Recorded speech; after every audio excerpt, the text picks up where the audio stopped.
Hey, we all know it's still early days in Campaign 3 so far, but you gotta agree, this episode right here had the most nail-biting conclusion so far, and me, I'm terrified. This is your animated recap to episode 9. So if you haven't seen it yet, spoiler warning, spoiler warning, spoiler warning. You've been warned 3 times. So we're picking this one up right from last week's cliffhanger, where Fearne had transformed into a rat to follow a guard and eavesdrop on their conversation, but she was discovered because she was stepped on in her rat form and immediately transformed into her fawn form. And Ashley immediately starts bluffing. She says, oh, thank goodness I came in here following you because there's a whole pack of direwolves out there and there's blood all over their mouths. We need to go outside. We need to go outside immediately. Let's go. When we were watching this live, Pacific Sea over in my Discord immediately got this right and guessed, hey, maybe the guards are particularly skeptical because there were never any direwolves. Maybe it was a lie perpetrated by them. And they start asking all these probing questions like, how many direwolves? What do they look like? What shape? What size? But since we've got a split party here, we are cutting between Fearne inside being interrogated and the rest of the party out the front trying to, and you guessed it here, unlock a door. They are struggling with doors again. So Ashton tries to bash in the door, but he can't quite get it. Chetney tries to pick the lock, but now the lock has been damaged by Ashton smashing it. And eventually Lordner just opts to, hey, I'm going to get my little rock hammer. I'm going to take out the pins that are holding the door, the hinges, and just take it off there. It's a nightmare. Eventually they manage to wake their in, and at this point Ashley has finally managed to cast Charm Person on this guard captain. And Fearne manages to ask, what about Gurge? Could you tell me where he was again? And we get some crucial information. About Gurge, the guard captain says this. Look, we were offered a donation from an old friend of mine named Artana Vo. She's a female bounty hunter of some renown. So she paid us some coin to help her in her hunt for this Gurge character, who clearly has a bounty on his head. So during combat, when they're all fighting Gurge in the middle of the day transformed into terrifying beast, and it was a really tough kind of fight. But they managed to knock him unconscious, and now he's in the custody of Artana Vo. So that means it is 100% confirmed that Gurge is some kind of transforming creature. Now, he's probably a werewolf, because we're talking about wolves, right? But he could be a were something else, a werebear, a werebadger, I don't know, but probably a werewolf. This whole first scene, I was a little bit skeptical about the way it played out, because Charm Person, right? You got to have a movement, a magical fingers movement involved in the spell casting, and you have to say some magical words. So even if Fearne succeeds on casting the spell on this guard captain, wouldn't the other 2 guards both see her casting a spell and be like, well, this probably isn't cricket. You're probably not allowed to do this, right? But I don't know. We got through the scene without combat, so I suppose that's good. So now the party has this information to go off. Who is Artana Vo, this bounty hunter, and how we're going to find her? They decide to go to their friend, Lord Estros, for information. From this little scene at Lord Estros's manor, we get crucial information about 3 different little bits. The Treshies, the Anger, and Gurge. This is the first time the party's revisited Estros since defeating the Mimic Wall over in the Dreamscape Theatre a couple of episodes ago. And at that point, they learned something about the Treshi Guild. This was the family that owned that Masons Guild, which was meant to repair the walls back there. So maybe they were involved in putting the Mimic Wall there, the party thinks. Lord Estros says, hey, the Chande Quorum, like the oligarchs that run this city, they are an anonymous group, except for one member who acts as their public mouthpiece. But it is suspected that at least one member of the Quorum may be a member from the Treshi family. So because of this, the party, if they have any suspicions about the Treshi family, they should be careful about where they spread that information, because they don't want to run afoul of the powers that be. In fact, Lord Estros says there's a ball coming up in about a week, and it's a yearly ball that normally he doesn't go to, but he's going to go to it this time, and he's going to try and scope out some information about the Treshi family. And the party are very keen. The party are very keen about potentially going with him. They talk about planning to disguise themselves in there.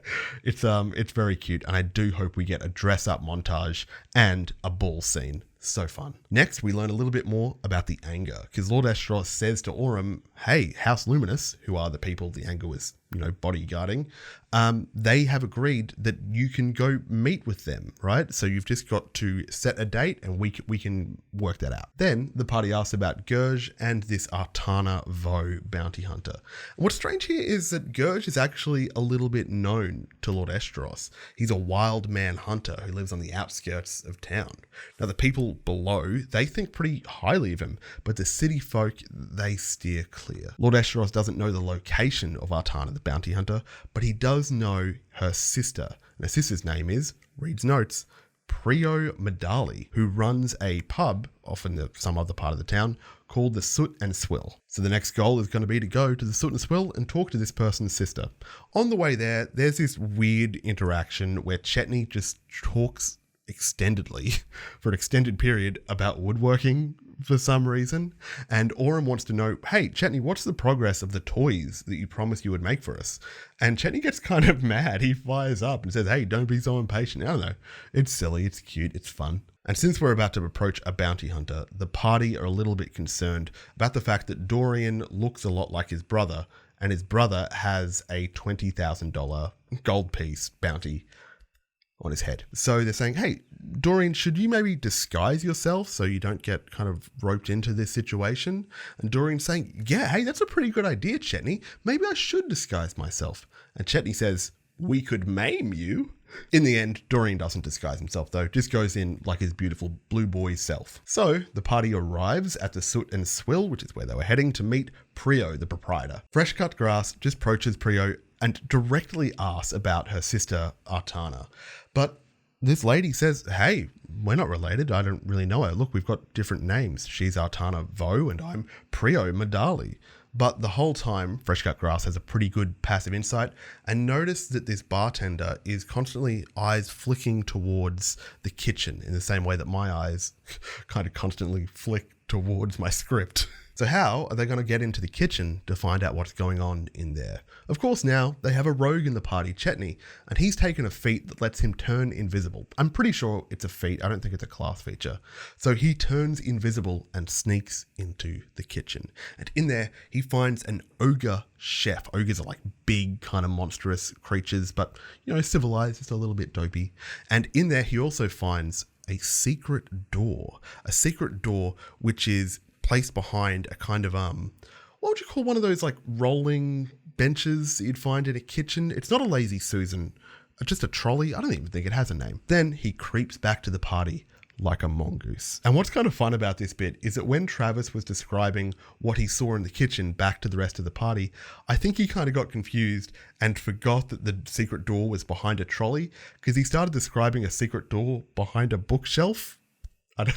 Like he just got confused maybe. I'm not sure what happened. Lordna says, Chetney, do you need a distraction? And Chetney says, wait, no, he's invisible. He says, that would be a great idea. So here's the goal. We got to get the ogre out of the kitchen and we've got to get all eyes of all the patrons and the bar staff looking away from that kitchen door. So here's what the party does. Fearne orders the one thing on the menu, a meal. On the menu, it says, what do you have? A meal. It's not a happy meal, says Ashton. It's not an unhappy meal. It's just right in the middle. The plan is that Fearne is going to give this tasty meal a rave review and then say, hey, I've got to give compliments to the chef. Can he come out here? I want to give my compliments to the chef. So then Chetney, Dorian and Ashton, and I think Aurum plan to sneak in and find the secret door in the kitchen and see what's there. But outside in the bar, Fresh Cut Grass is the one who's going to distract the patrons. And he does it in the lamest way. He just balances a bottle on his head and then rolls like a natural 20 on his performance check. And everybody's just super stoked on this robot balancing a bottle. So fun. When the food comes out and Fearne is eating this food and going, wow, this is amazing. Can I see the chef? The ogre chef comes out and Matt, I'm sure, is improvising this character. Just improvises the most lovely NPC that we've had so far. And usually I'm the kind of person with a heart of stone. My heart doesn't melt for NPCs. I don't care, okay? I'm a utilitarian functional dungeon master, but I will protect this ogre if anything happens to this ogre, because this ogre is just so excited about having his food complimented and he's crying and saying thank you. And his name is Pretty. So So when Aurum, Ashton, Chetney, who is still invisible, and Dorian are all in the kitchen and they're messing with this secret door, it's here at this point they realize it was behind a trolley and not behind a not behind a bookshelf.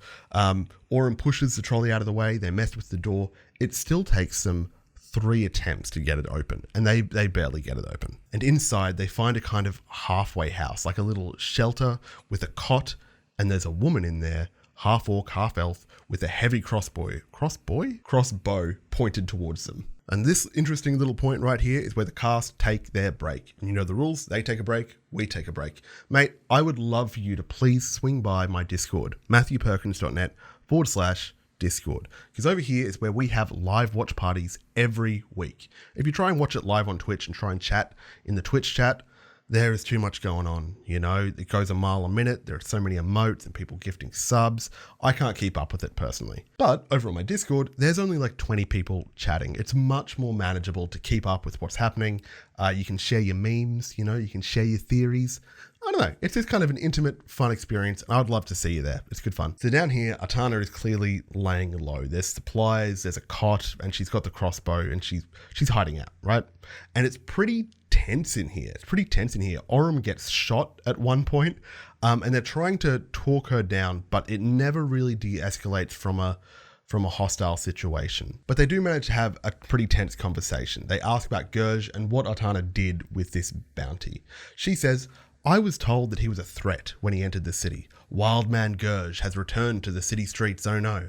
And my client paid good money to have him taken alive." Aurum pays 100 gold pieces to learn who was this client. And Atana says, "A man named Volley. He's the business commissioner from the Moon Towers, of the Mirror Towers, of the Core Spire." And when they ask for tips when dealing with Gerge, she says, "I don't deal with people like him often. Try not to get bitten." So these four start to leave and they come back through the kitchen, but oh no, the ogre chef is turning around from the compliments that Fearne is giving him and is about to go back into the kitchen and see them. Oh, what are we going to do? Imogen, oh my goodness. Imogen says, "Hey, pretty, do you want to go on a date?" And he's like, with you?" And she goes, "With any of us?" And they go, "Yeah, with all of us." So Fearne, Imogen, and Lordna are all going to go on a 3-way kind of date with this ogre named Pretty after work.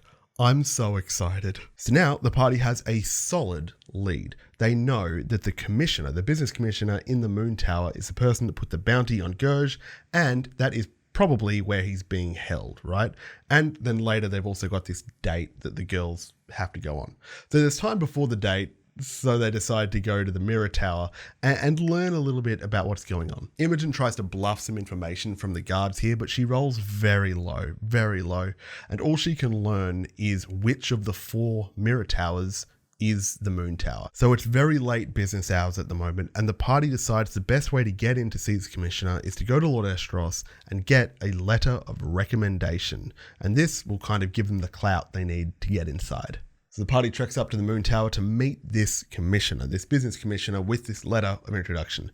But they encounter this front desk person, this receptionist, who says, "Look, the business commissioner isn't actually in at the moment. You'll have to come back tomorrow." So Dorian casts invisibility on Chetney, who sneaks up to the commissioner's door to try and pick the lock while the party distracts the front desk guy. In fact, in order to distract them, Fresh Cut Grass touches something that was clearly off limits, and it's clearly trapped as well. It's like a cabinet with a bunch of locked books inside. He gets shocked by electricity. He plays it up like he's completely fried. He pretends to have had his personality erased. It's so funny. Anyway, Chetney picking the lock fails really badly. So they devise another plan. Imogen gives the front desk guy a note to put on this commissioner's desk. So the front desk guy walks through the door and Chetney kind of just tailgates him invisible. And then the front desk guy leaves the office and locks the door behind him. So now Chetney is locked in the office invisible. And here's what he sees. It is a well-decorated, expensive-looking office. And there's this blue orb in there that's giving off a little bit of faint light. There's bookshelves on the wall, there's a desk in the middle, and there's a big stained glass window. Now, Travis finds a map of trade routes through the jungles, which he steals from the desk, and Matt even gives Travis this brilliant-looking prop, a massive map that he unfolds.